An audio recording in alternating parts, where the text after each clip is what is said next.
और ये प्यार भी बड़ी अजीब चीज़ है यार। और ये प्यार भी बड़ी अजीब चीज़ है यार। जो तरसते हैं उन्हें मिलता नहीं, और जिन्हें मिलता है उन्हें कदर नहीं। आज जिसको मुझ में हज़ारों गलतियां नज़र आती हैं,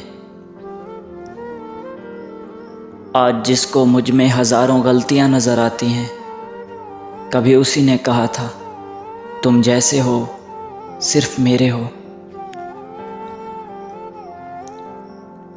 जब उसे पता चला मैं उसके बगैर रह नहीं पाऊंगा, जब उसे पता चला मैं उसके बगैर रह नहीं पाऊंगा, यार उसने मुझसे तब बात करना छोड़ दिया। और सुकून मिलता था जिसकी आवाज़ से कभी, और सुकून मिलता था जिसकी आवाज़ से कभी, आज उसके लफ्ज़ों ने मुझे अंदर से मार दिया।